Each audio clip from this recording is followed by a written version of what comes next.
This video is brought to you by Melon, the #1 streaming platform on the planet, and I actually use Melon to shoot this video. It's a Zoom alternative, but it's really a live streaming platform, and it's so easy to use. You go live in just 5 clicks, and you go live on YouTube, Twitch, Facebook, or your own custom server simultaneously. I really like, too, that it's cloud-based storage, so it doesn't tie up valuable resources on your computer. Finally, they got great themes and overlays to make your stream look great. So click on the link below for your free trial. Thanks, guys.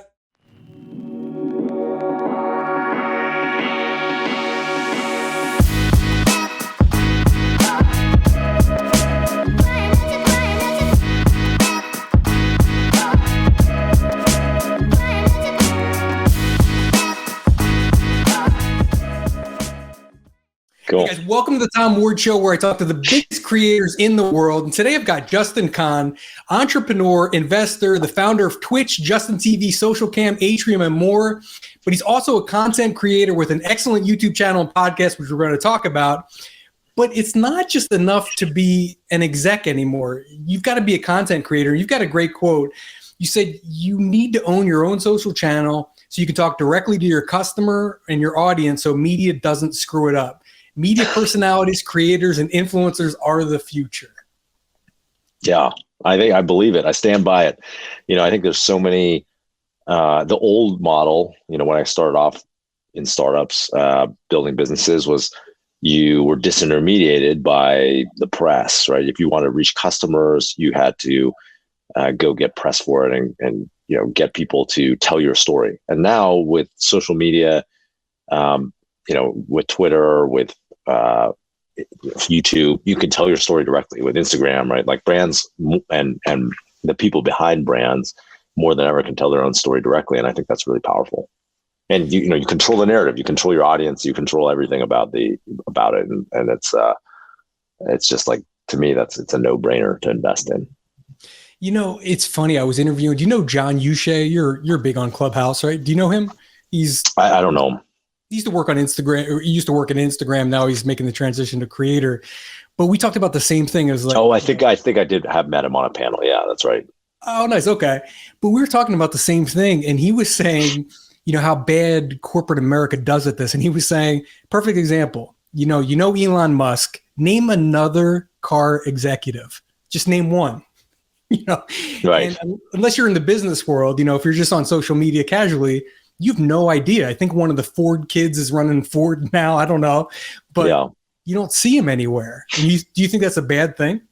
Well, I think people should do what is true to them, right? So not everyone wants to be a social media star, a public figure, including many business executives, right? So if it's not resonant with you, then don't do it, right? But I think a lot of people would want to tell their own story and would want to invest in it. They do want to be out there, but they don't know how. And I think a lot of those people, they're telling they're kind of listening. They're thinking about, they have the 1.0 mindset, right? They have the original mindset, which is like, oh, I need PR people and I need to tell this very crafted story that's like, it's like an advertisement. And the truth is that in today's world, people don't want an advertisement, right? They don't want Hollywood. They want authenticity. They want to feel like they're connected to you. They want to feel like they know the real person or people behind the brand, behind the product. And I think that's what Elon does really well, right? He lets his whole personality shine through. There's good parts and there's bad parts, right? There's parts that make trouble for him. He has no filter. He just says what the fuck he wants. And, that people love him for it, right? A certain set of people, some other set of people hate him for it. But the important part is that he is letting himself shine through, and that is what people are attracted to, right? Yeah, and you were early on, with Justin TV, and we can talk about that in a little bit, but, you were early kind of documenting everything in your life, and then you kind of came full circle. You went away from it, you were involved in a lot of startups, Twitch and other ones, but now you started creating YouTube content again. What brought you back? Yeah, so around 2006 is when we had the idea for Justin TV. And that was kind of like right when social media was getting started. Twitter had just come out in early 2007, and then there was no Instagram. Facebook was kind of like opening up, to more beyond college students, maybe the year following or something like that. So there wasn't really this idea of social media. But in 2006, I had this idea of creating a live stream to the internet, of one person's life. And I thought, well, this person doesn't have to be exceptional, right? Like, people actually are very interested in other people, and that's human nature. And so if you just gave them an opportunity to follow somebody and see somebody, then you could have somebody become a star. And I think that happened with the Kardashians, for example, like and they had the TV show that drove it, but then it was really social media that really created this, massive following. And then you've seen it but they're good looking too, which helps. You know what I mean? The same thing with TikTok and stuff. It's a lot easier to do if you look good. That's true for sure. They're good looking, but there's a lot of good looking people out there, right? And that's true. I think what they do is they share a lot, and that's interesting to people. And so for me, I think we had that instinct, and then I launched Justin TV, which is a company that turned into Twitch, and powers this huge portion of the creator economy, right, around live streaming now. And I kind of fell off myself because I was really pursuing my business and entrepreneurial energies and like the things I was interested in. And I realized over the years, like, I love, like creating content. And so more recently, I've kind of gotten back into it, and with this YouTube channel, telling stories about startups and about business and wellness and the things that I'm into. And for me, that's just like, it's a fun pursuit. It's something I love to do. And I got into it about 5 months ago in this latest wave. I've gone through successive waves. I did Justin TV, and then a couple of years later, I was creating content on Snapchat, like making stories about just like entrepreneurship advice. And then now more recently, it's YouTube. So I don't know. I've been having fun with it. It's a creative pursuit for me. And that was another thing too. I mean, it is fun, and I'm doing it right now, right? We both are. We're creating content, and it's fun. Why have a day job? If I'm you, I go, okay, why would I want to work at anything? I got some money socked away, I'm sure. I like making YouTube videos and stuff. Got a nice little team together. Why not just wake up and do that every day? Why bother working? Well, there's a couple things, I when I thought about what I want to do, I thought about what gives me joy to do. And there are a couple things that give me joy, in the context of work. One is I love to meet new people and learn about people, and then learn about new ideas. And I love to be a mentor and advisor and kind of apply my skills that I've learned building startups to help other people. And so those things are very, they're the job that kind of goes along and lets me do those things professionally is being an investor in startups. And so it's fun for me to be an investor. It's kind of like, I thought, like, what would I do if I wasn't getting paid for it and I wasn't going to make any money from it? And even when I was starting startups, I would go and help other companies and advise people, mentor them, try to be useful, meet people, learn about their businesses, because it's kind of like a hobby for me, So with my job, my day job, which is being an investor, I have this fund, Go Capital, we invest in seed stage companies. It's basically like doing my hobby, And so it doesn't feel like work, really. And then my other hobby is content creating, and that I love telling stories. And so creating videos on YouTube and making my podcast, it's like doing my other hobby, I feel very lucky. I get to execute my hobbies as my job. It's funny. I heard you say about YouTube, and I never thought about it in the business context before, but you said something like, don't worry about the views. You pretend that no one's watching, pretend you're going to get 0 views, would you still keep cranking this content out? Basically, you're saying the same thing at work too. If I wasn't going to make any money, would investing still be a fun pursuit for me? Is that kind of how you look at your life at this point? Exactly. It's like, what would I do? Because I spent a lot of time doing things that I was very extrinsically motivated to do, right? I wanted to do them because I thought they would make me money or make me more popular, famous, whatever. And actually being an entrepreneur was kind of like that. There were things I liked about being an entrepreneur that I was more intrinsically motivated to do. Maybe that was like creating a product in the early days, et cetera.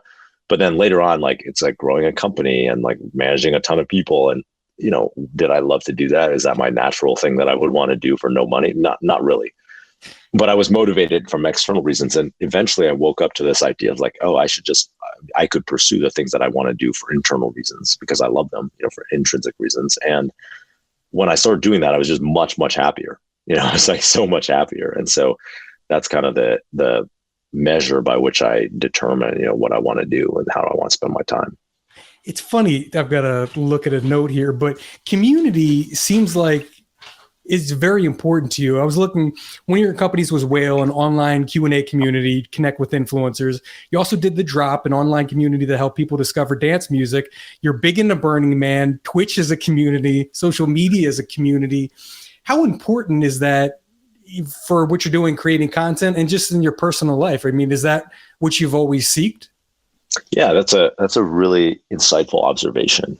For me, a couple of years ago, I realized that everything I had done in my adult life, I had done to try to get people to be close to me, because it's something about when I was a kid, I didn't feel like I got the approval of the people around me in the way that I wanted, or I didn't get connect as deeply with the people around me in the way that I wanted. And so I think has been very important. Is like, how do I build community online and offline that makes me feel like close to people? And I've done that in various ways and to varying degrees of success. And, it is one of the things that's like kind of most important to me as I think about navigating the world, It's a beautiful kind of pursuit, because that's what it's all about.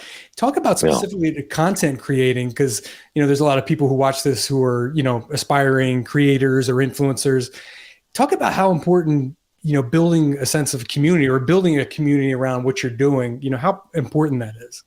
Yeah. So I worked, my company Twitch was funded by YC, Y Combinator in the early days, which is like a seed stage fund. And they fund many, many companies, thousands of companies, including like Reddit, Dropbox, Airbnb, Instacart, Coinbase, the list goes on. And I worked there for a couple of years as well, investing. And then one of the things I love the most about Y Combinator is the community. It's a community of startups where, people help each other, the founders help each other out.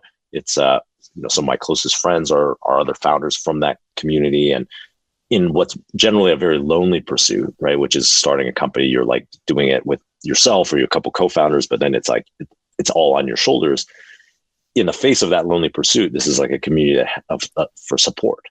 And so I really love that. And when, as I think about my own content, I think about are there aspects of that I can create for the people who watch my content who may be going through, it's not all high-powered startup founders. It's people who maybe just are thinking about starting a company. Maybe some of them are just like looking for life advice from somebody who they feel like has made it.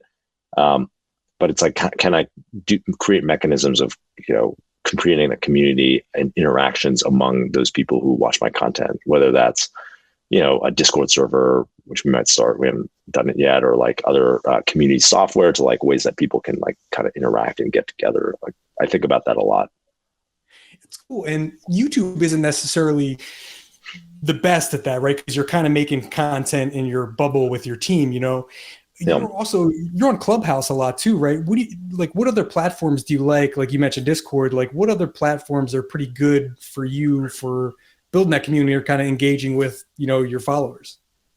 Yeah. So I've been using this platform called LiveSpot, which is a company I invested in, full disclosure, that it's basically allows you to do like a live class with, your community from YouTube or Twitter or wherever. And so I do these live sessions. Well, I'll kind of help mentor people on their pitch decks or startup pitches or, do office hours for them. And it's a chance for people to kind of interact with each other as well, which I think is pretty cool.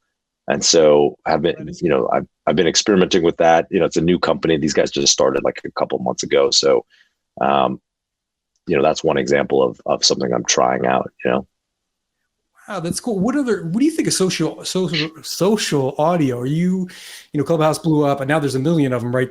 Twitter's got theirs, Spotify's got Green Room. They're trying to get in the market too. Do you like that, or do you find that a medium that doesn't necessarily work for you? No, I think it's cool. I love Clubhouse, and I've been on Clubhouse for like over a year, but actually really got into it probably around December and January. And, I find it's like a pretty cool medium for just engaging with people, right? Like, and having interesting conversations. And I've had a lot of great conversations on it. It kind of too expose. It's different too. Like on social media, you don't really have a chance to meet you. Or you're different, but it's hard to get reach you by DM on Instagram. Say, you know what I mean? Yeah. I'm sure you get a ton of DMs. I'm sure you get a ton of DMs of people asking for money for the stuff. You probably don't get to every one of them, right? But the cool thing about Clubhouse is you've got a good chance, depending on the size of the room, but you have a chance, say, to reach somebody you really admire, maybe get on stage and ask them a question where, what other forum, where else could you do that? Yeah. Yeah. It's pretty cool. Like, I think that interactivity where you can just have an encounter with somebody who you respect or want to get to know and you look up to, and just be able to have that conversation is pretty cool. Yeah. I want to give a shout out to Jen, your producer, I guess. Oh, she's the greatest. She's the greatest. We were tweeting, we were shooting DMs earlier. Yeah. So you've got a team, and first of all, who's on your team? What does it look like? Yeah. So I have a team that helps me out with my content. And so Jen runs my YouTube channel, and she was really the brains behind my YouTube. Like you were the brains. No, I'm the beauty. She's the brain. She was like, you should create a YouTube. Like, this is December of last year. And she's telling me you should create a YouTube channel. And I was just kind of skeptical. I'm like, I don't know. I don't know how to use a camera. Like, I don't know how to do anything. I don't know anything about videography. Right. And she kind of convinced me, well, I'll help you with everything. All you have to do is just buy a camera, point it at yourself, and tell some stories. So I decided to try it, and then a couple of the videos we made worked really well. Actually, they blew up pretty quickly, and so I got excited about it, and I was having a lot of fun doing it. And so we just kept making videos for the last since January or whatever, and that's worked pretty well. YouTube channel, people seem to like it. We've grown to about 130,000 subs, but most importantly, I get a lot of positive feedback. And I was just on a call with a founder that I was considering investing in. And he was telling me he watches my YouTube channel and has gotten a lot out of it for his own journey. And so, that's really meaningful to me. And it feels like it scales. I can only have so many one-on-one conversations during the day, which I usually have a lot. I'm on Zoom all day, but this is a way to reach, 100,000 people with my videos and content, and they seem to get some benefit out of it. So I really love and appreciate that.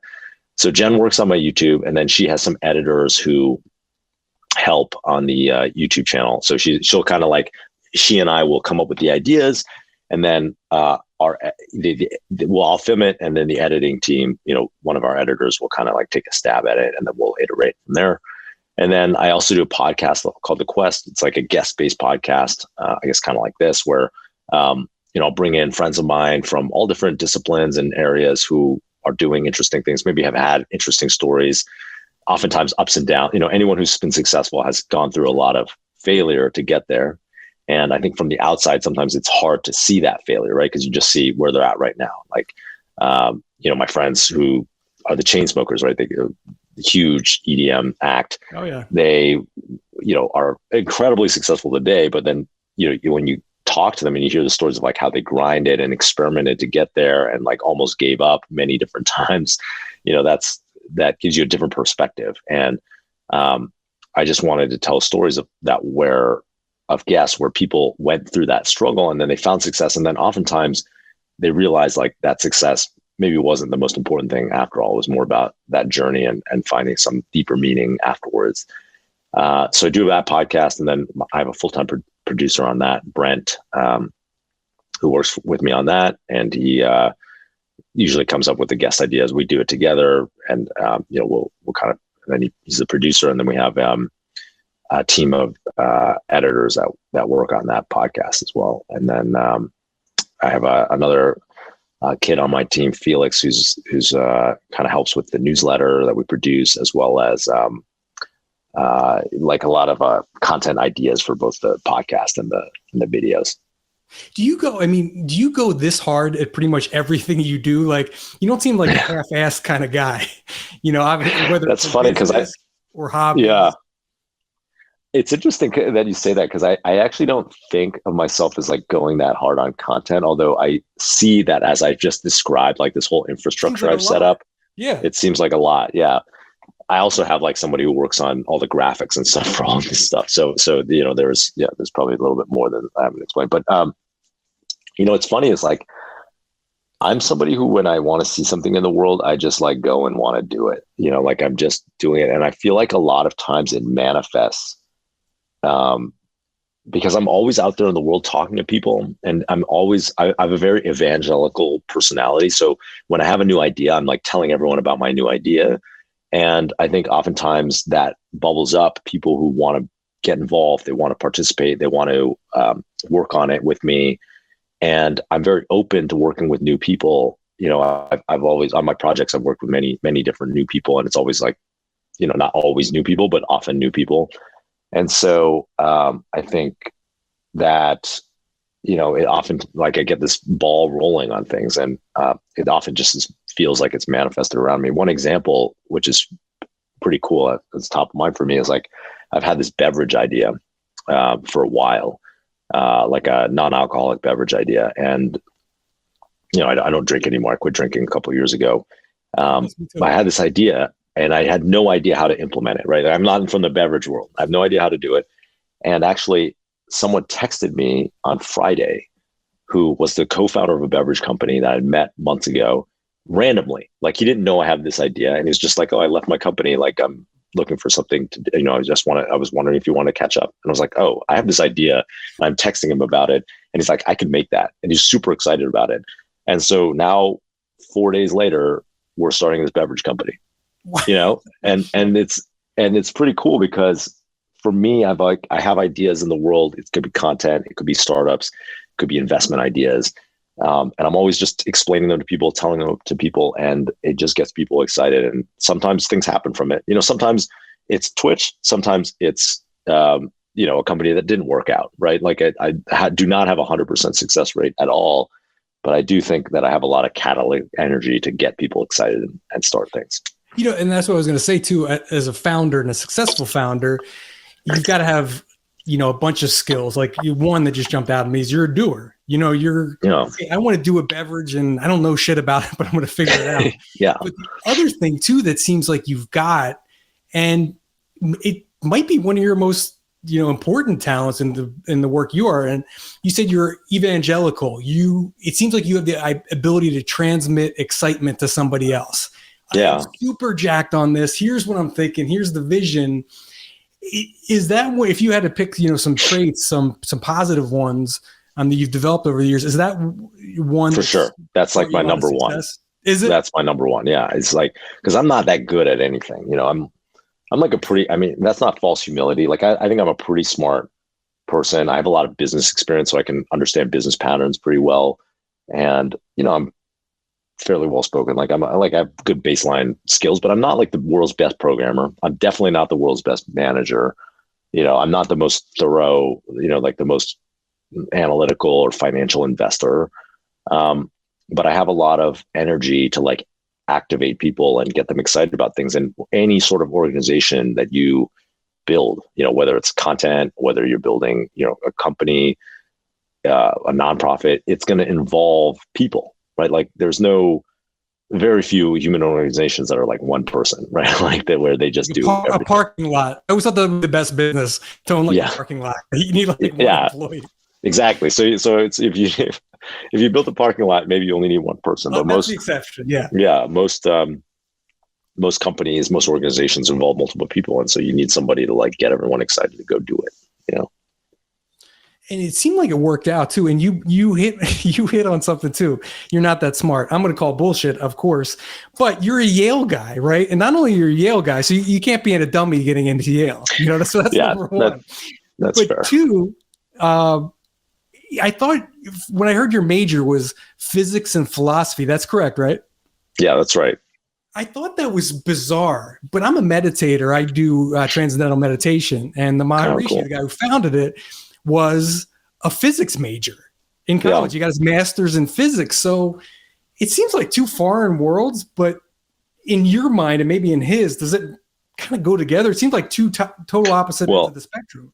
I'll tell you about my majors. In Yale, there's this thing called combined majors, where you can take two majors and you basically combine them in a way. There were some like that people did regularly. Physics and philosophy was on, math and econ. And so people would take half the classes in one major and half the classes in the other and still graduate. So for me, I was going to be a physics major. I took the first 2 years of physics, did really well. The third year I started the first class of the third year, and I got a 14% on a test. And I was like, that's terrible. That is awful. Like, I clearly do not understand what's going on. And so I pivoted to physics and philosophy, which is not a double major. It's a combined major. So I only took, that's cool. It's not, I didn't do double the course load. I did basically half of physics and half of philosophy. And I could do half the first 2 years of physics and the first 2 years of philosophy and still graduate. So that was kind of the hack, actually. So everyone thinks I'm super smart because they're like, oh, he's a double major of physics and philosophy. But no, it's physics and philosophy, like one thing. And I still graduated. And so, but I will say that physics is pretty interesting. And I do think it relates to transcendental meditation, which I did practice for a while. Oh, nice. In a way, because meditation and the study of meditation is all about frameworks. It's like a framework for the mind, right? It's a lot of it is like, how do we create a scientific framework for the mind and for our conscious experience?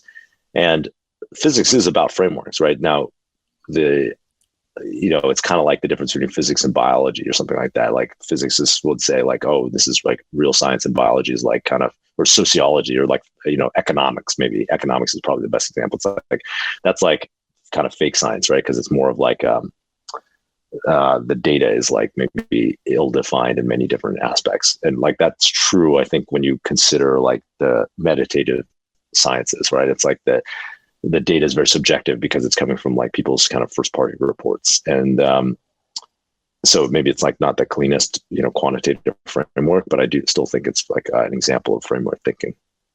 And you seem like, just doing homework too on you, it seems like you've been a seeker. When anyone says they've read Siddhartha, right? I know you're kind of You've done a lot of research. This is a great interview. Bro, thank you, brother. I appreciate it. Yeah. See, we're not talking about how much you sold Twitch for. Okay, you've answered that question I appreciate a million times, right? Yeah. We don't need to talk about that again. But I read that in college. I read most of his books. There's a specific person I would say that reads that. Were you going back to college, kind of, and you were philosophy dual major? Was that always kind of part of you? Seeking out. I think I didn't know it at the time, but definitely in the back of my mind, I think there was always like, what is the point of life? What's more in life? Like, how do I get the most out of life? And there was a dissatisfaction. I think a lot of people who are drawn to meditation, especially in the West, are actually people who came from places of trauma or dissatisfaction, like where the world was not working well for them as it was. And so they look for something different, right? Something alternative. And I think for myself, I definitely had a sense of dissatisfaction to really, kind of related back to that feeling of lack of connection with other people when I was younger. And that drove a lot of my life, like both on the meditative side, I practice meditation very regularly now, but also like the entrepreneurship, like saying, if I can become a famous entrepreneur, then people will want to connect with me. I'll finally, be close to people, or I'll be an attractor for people to come and be close to me. And so, I do think that dissatisfaction drove a lot of my life.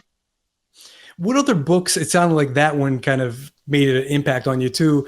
Are you a reader? What other ones people are always looking for? I'm always looking for book recommendations. What are some that stood out that kind of stayed with you? Yeah, I'm going to drop a YouTube video on this at some point, but some good ones are, I really love Shogun by James Clavell, which is kind of like this adventure story of this British sailor who gets marooned in feudal Japan. But there's a lot of like life lessons embedded in that book. It's a like amazing, fun read, but like a lot of life lessons and things I've applied to my startups. There's a book called The Untethered Soul by Michael Singer, which is an amazing book. If you haven't read it, it's kind of like an introduction to non-dualism and Eastern philosophy in kind of put in layperson's terms in the West. So like people could understand it in that, who have a Western background. There's a book called Awareness by Andy DeMello, who was a monk, I believe, in no, he was a Jesuit priest, maybe, in India. He's Indian background, but the book Awareness is pretty good at, just like covering some concepts of how to deal with like what you can and can't control in the world. Which was really powerful for me. Those are some good ones that I found really important. Nice. I'll put that in the notes too, so people would check them out. I was writing notes too of ones to check out. Cool. So you mentioned meditation a couple of times. Let's talk meditation. You said you did TM before. What are you into now? What do you do? I started, I did TM for about 6 months, and then I started studying with a teacher who teaches kind of like universal mindfulness, which is kind of a Vipassana derivative that was created by this teacher, Shinzen Young. And it's mostly about presence and, your experience. You're defining and breaking down the experience of consciousness in the world. And so are you actually sitting down and doing meditation, or is it more like a walking meditation? It's mostly seated practice, and I try to practice for 25 minutes a day, although more recently I have a young kid, so like my meditation time has been disrupted some of the time.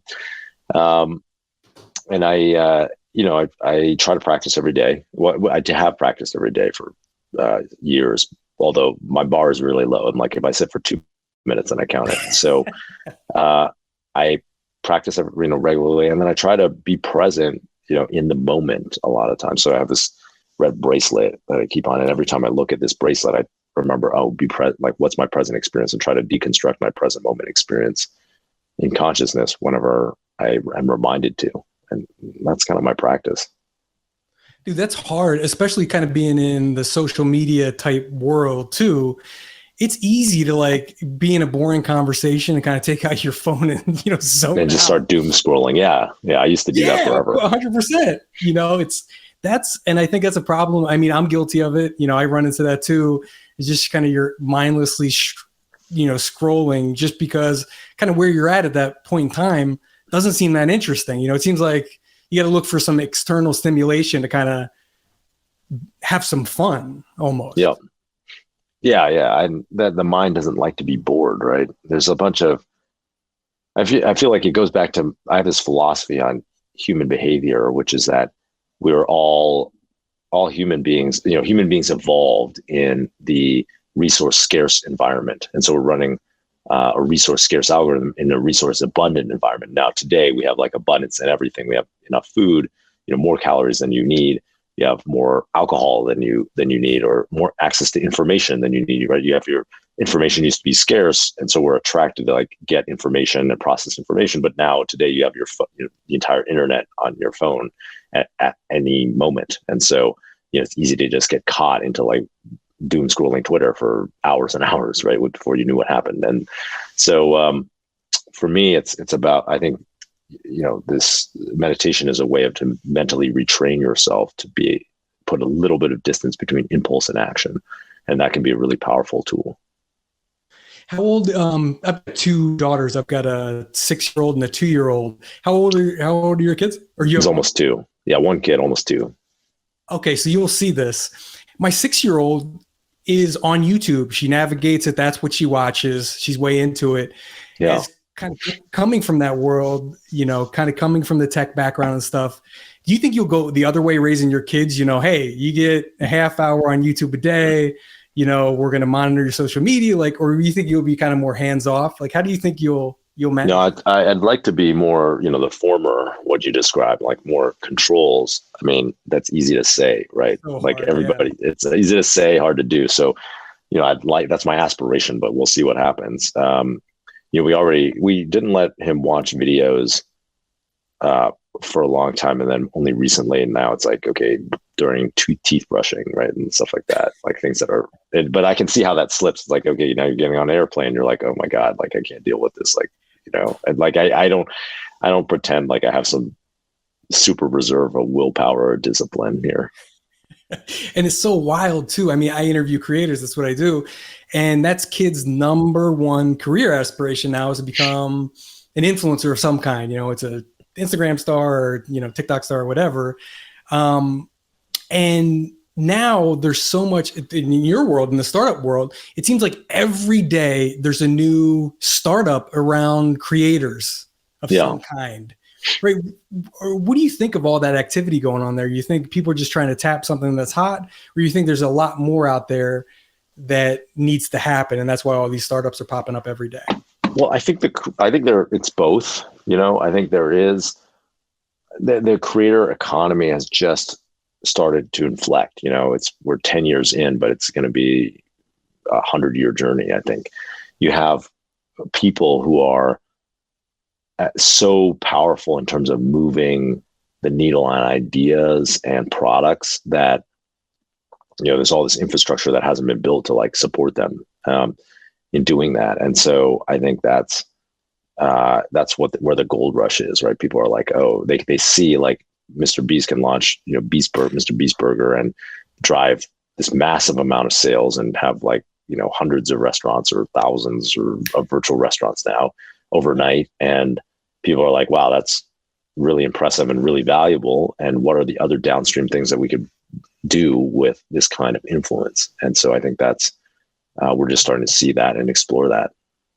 It was cool. Before we started, we talked about Josh Richards. Shout out to Josh. Shout out to Michael Gruen and the whole crew. It's kind of neat to see how this has evolved pretty quickly. It went from give me 20 grand to do a brand deal and I'll promote Bang Energy drink on Instagram, right? So it went to that to I don't want to promote Bang Energy drink. I want to have my own energy drink. Yeah.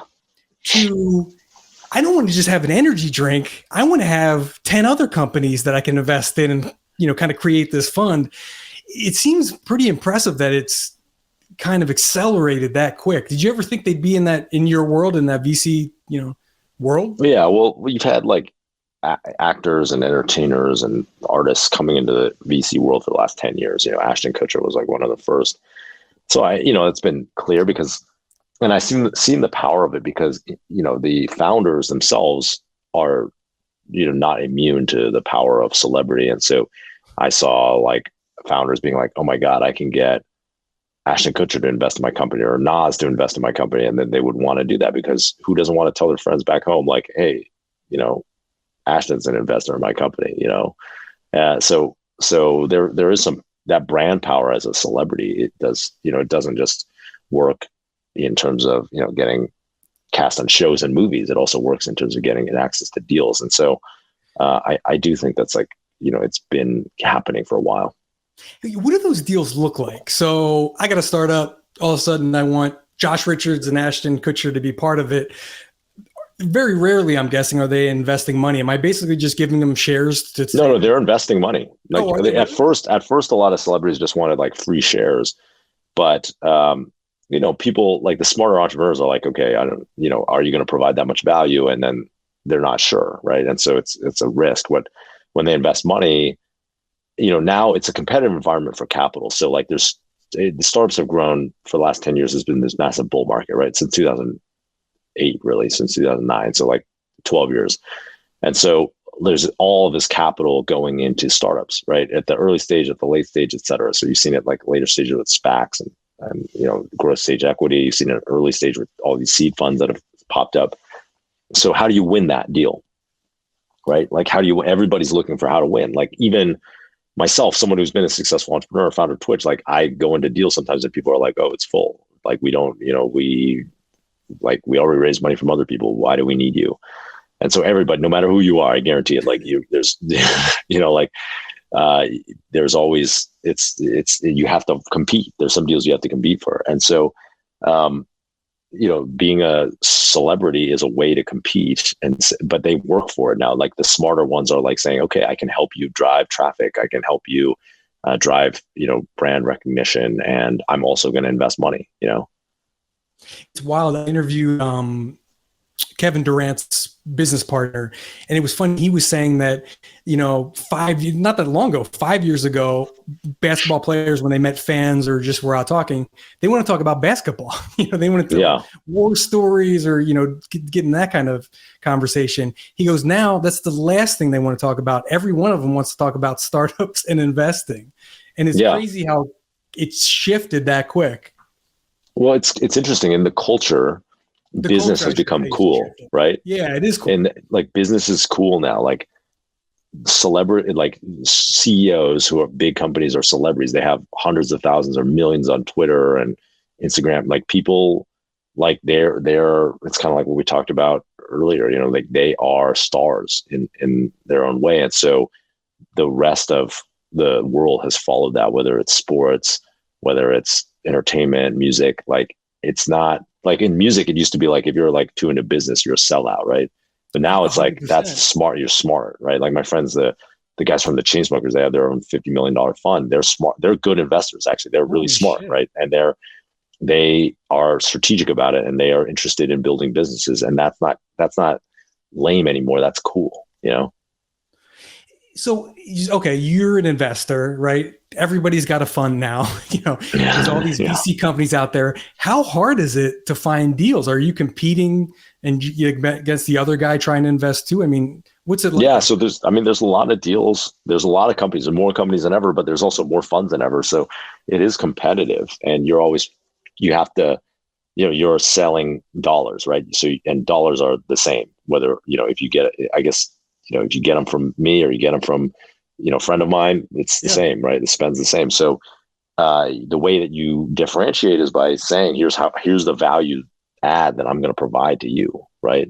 Like when someone invests, when I pitch GOAT founders and or founders who I want to invest in, on taking my money, I say, look, here's my experience. Like I have been there. I've grown companies to hundreds of people, we've sold companies for $1 billion. And I've also failed a lot. And like startups are not all winning. There's a lot of failure, and I can tell you what it's like. I can empathize during failure, and I can also maybe help you, know some of the signs of failing. So, you can maybe make different decisions than me and maybe make better ones.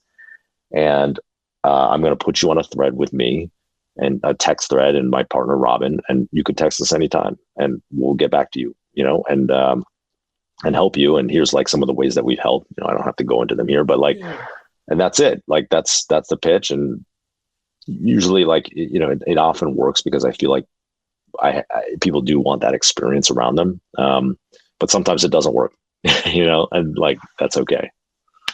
So you're almost applying. It sounds like you're trying to get a job. It's not enough.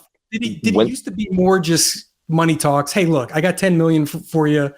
Okay, take it and let's negotiate. Where it sounds like more, I got 10 million, but so does the other 5 guys. Exactly. So the other 5 guys, and if it's a good company, they're going to have a lot of options, right? So then you have to sell yourself. Exactly. It used to be money was more of the gatekeeper. Now it's not at all. The gatekeeper is like talent. What do you mean talent? Like the talented founders, right? The talented founders, the founders who are going to drive the next huge company, Like there's just not that, there's not infinity of founders who are driving amazing companies, right? But there is a lot of capital. You risk on startup if the business model is flawed or it's not going to make revenue for years, and it may not ever, if you really believe in the founder. How important is that kind of intrinsic thing that founder has? I think it's the most important thing. It's hard to tell, right? Because how do you tell somebody who's like just has a crazy idea and may pivot to something like Justin TV, me strapping a webcam on my head and like streaming to the internet? Did anyone know that was going to turn into Twitch?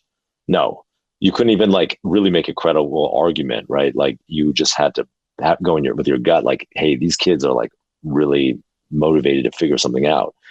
And there's a lot of examples like that of founders where, I invested in them, they pivoted, and then their company became a unicorn company or worth $500 million or whatever. And I wouldn't have guessed, but there was some instinct of like, this guy's got it. He's got something special, like inside of him. And so it's hard, but it's hard to make those calls sometimes because you're like, oh, this business is not a good business. There's a lot of times where I was like, I don't know about this business. And they went on to be amazing companies, But you bet on them anyway? Is that what you're saying too? Some of the time, but some of the time, no, so like I've missed a lot too, I'm not I think I've been lucky and been I've been very supportive of great companies, but like there's a lot of companies I missed because I just didn't think the product was good, but I should have bet on the person. So do you go founder first, then product? Is that the order? Is that the two most important things you're at? Or? Yeah, I like to think so, but like oftentimes I think something that's a product that isn't good enough, or like I don't feel like is good enough, it is a barrier, and I'm like, oh, I don't want to do this. Like I don't want to do this deal because like I don't think the product's good, but maybe it could improve. I heard about a deal today that I had passed on 7 months ago that I was pretty close on. We were excited about it, but then the product, it just didn't seem quite there. But then now they just raised a shit ton of money. So like, what do I know? Like that, it always happens. And maybe it could be successful, it could fail. Like, I don't know. Like it's going to take a lot of years to figure it out. But the point being that like products can improve, but that core talent, usually there's that spark there in the beginning. You mentor a lot of people out there, and there's a lot of young people watching. What question do you get asked all the time? Like as far as starting a company, founding a company, investing in companies, like what do people ask you all the time? What's the most common questions? I mean, it's like, how do I get started being an investor, being a founder, like all those things, for me, the answer is always like, you just got to get started doing something, like it kind of goes back to what we were talking about earlier. Like I'm a doer. Like when I have an idea, there's nothing that stands in my way of like getting to just like, I just talk about it. Like I can already make it happen. Right. Like I'm telling people about, I want to start this beverage company, and here's like the branding, here's the marketing, here's how it's going to work. Here's like who the customer segment. And then people are like, oh yeah, they like get excited about it, even though I have no idea how to actually make that beverage. Right. Like So for me, I'm always encouraging people, like, you just got to take the first step, figure out how to get started. And that's the most important part. If you can figure out how to get started and take a few steps and like start to get momentum drives everything in human behavior. Can you teach that, or is that something you have? Like, because somebody reached out to me, I don't even want to say how I know this person, but said, hey, I want to start a podcast, do you have any advice? So I've been doing this for 3 years, so I have some thoughts, right? I don't know if they're good or not, but I have some thoughts. So I spent like an hour with them, sent them emails and all this stuff. And I knew they weren't going to do anything, right? Yeah.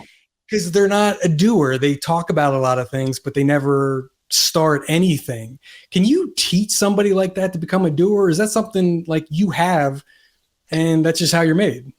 I don't know. I think one of the things that's different about me from a lot of people is that I don't see downsides, or I don't see barriers. A lot of people worry about like, what if this doesn't work? What if I don't have the right skills? What if I don't find the right team? What if the market isn't there? And for me, I only see, I'm an optimist at heart, and I see like how things could work. Or like if I hear a problem, I'm like, okay, here's how we route around that problem. Here's like the solution. Here's how we mitigate that.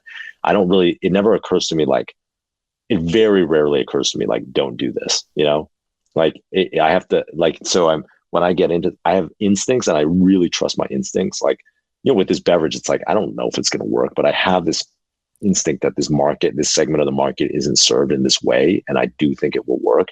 And I don't think someone could convince me that's not the case, which could be wrong. I have been wrong before. So, but I think that helps me get momentum to get going. You kind of bring it back to being a creator too.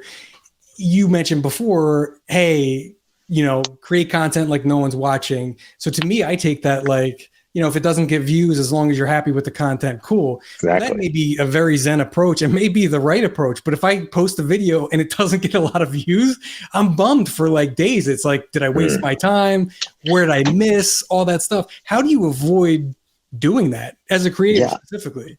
I think learning from it, like I'm not saying don't learn, right? Like if we could make this video, you release this video and it doesn't get any views, you can learn something. You'd be like, oh, Justin's not an interesting guest, or like my audience doesn't resonate with the type, with entrepreneurs or people who are like this, or maybe he came off too arrogant, or, not arrogant enough, or whatever. And there's a lot you can learn from it, right?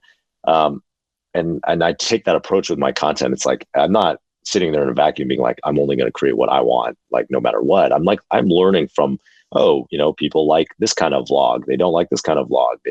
My audience resonates with this. I always learn stuff. There's videos I think would do horribly that do well. And I think there's videos that I thought would do well that do horribly. Right. So I'm always trying to learn.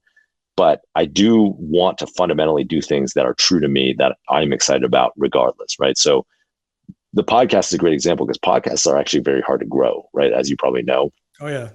Because the podcast platforms don't really have like recommendation algorithms built in like YouTube does. And so with my podcast, I do my podcast and I think of it as like, hey, it's an opportunity to connect with this person for 90 minutes or whatever. And I love that. And maybe it's not going to get a lot of views. I don't know. Like some of them have done really well. Some of them have done mediocre or bad, especially once, some of them with famous people who haven't done that well. Right. So you never know. You never know. And for me, it's more like, am I satisfied connecting with this person and telling their story and like just to myself? Yes. And if that's the case, then like, it doesn't matter how many views there are, It was funny. Do you know who Bryce Hall is? He's a TikToker. Yeah. He's part of that crew, right? Well, I guess him and Gruen. See, I know this world. I'm embarrassed to say that I know this world. It is kind of embarrassing, but I guess him and Gruen had a falling out about a couple of things. Yeah, because of the TV reality show and the boxing match and stuff. Of course, yeah. Yeah. So what he said was, "Oh, good. I don't have to be on any more of these pointless calls." And I asked Josh about that, and I talked to Gruen about it too. He looked at it like it was a complete waste of time, where Josh, I think, had your attitude where, okay, we talked about a business, may not go anywhere. We talked about a company, nothing may happen, but at least I met Justin. At least I met this founder. And who knows, 6 months down the line, something may come of it. Or if not, I just had an interesting talk with the guy, and that's okay. Exactly. Like I used to be probably more of the former attitude and shifted to the latter, right? I used to be like, oh, how am I moving something forward for myself, right? Like, and if it's not, like, it's a waste of time. There's either like things that are productive or waste of time, right? Yep.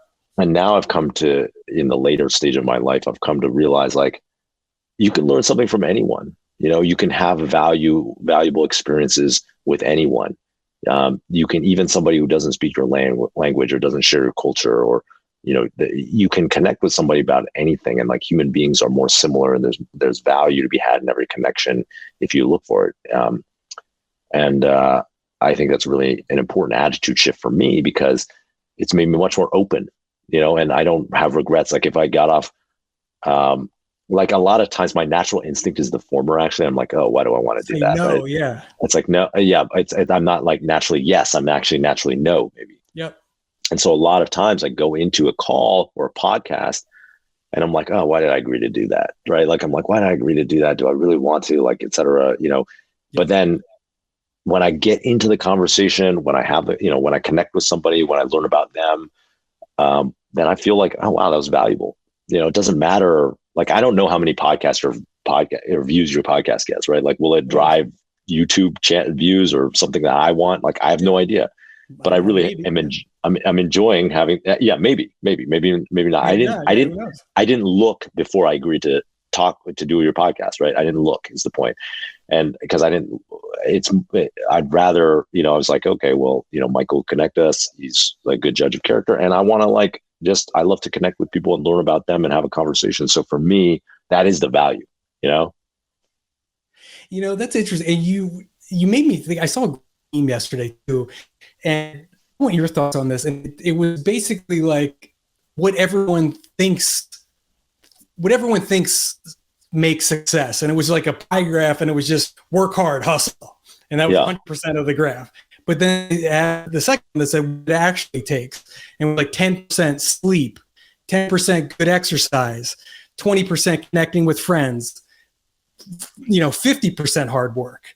And did you, as you've gotten older and more mature, did you have that hustle hard is the way you make it? I'm going to make money, and this is the way you do it. For sure. To now, do you have that second pie chart? Yeah, I think that's mine might be a little different on the second, but like I think it is. I agree with sleep and exercise. I think like openness, right? Like being open and connecting with people. Like I used to think it's like, oh, networking, that's a waste of time. You should just work on your product and like be in the just grind on your product, and like that's what's important.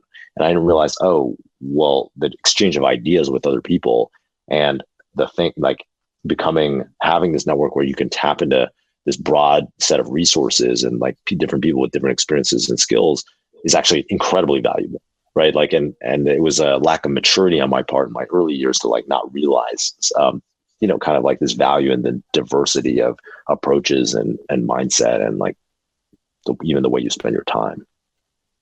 And this is a great, thank you so much for talking. We've talked for a long time, but I look at this the same way. It's like I made a pretty cool connection, had a great, just a great talk.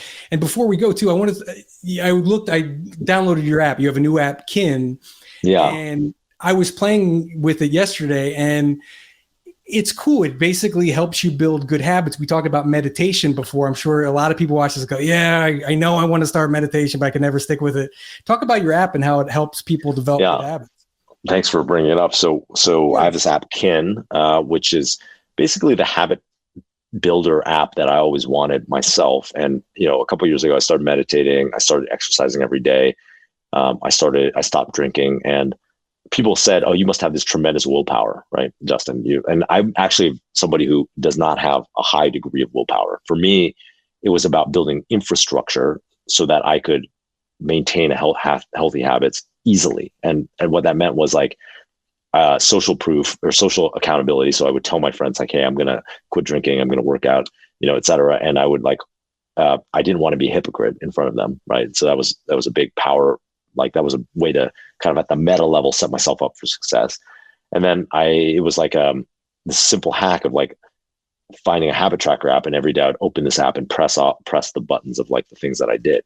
And I just like wanted to make the longest streak possible. And, I thought like if I break this streak, then I'll never start again. So I like really need to continue it. And so I combined those things in an app called Kin. It's free. It's on the App Store on iOS and Android. And the idea was just to really create something that would help people build healthy habits in their lives, because that's one of the things that's made the most difference to me. So people can check it out. I think the website's kinhabits.com. Have a couple partners working on that with. And so, it's my gift to the world. Well, thank you so much. Everyone check out Justin's YouTube channel, check out the podcast, both very good content, and make sure you subscribe and turn on the notification bell, smash the notification button because we do. I saw you say that too. I'm like, I feel stupid for saying smash. I'm like, if Justin said it, it's okay. Exactly. Smash subscribe.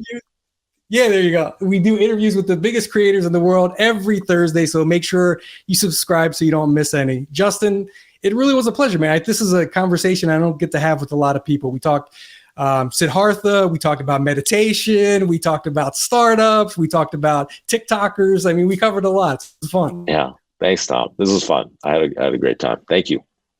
All right. Thanks, brother. Yeah, cool. I got to go take care of my kid.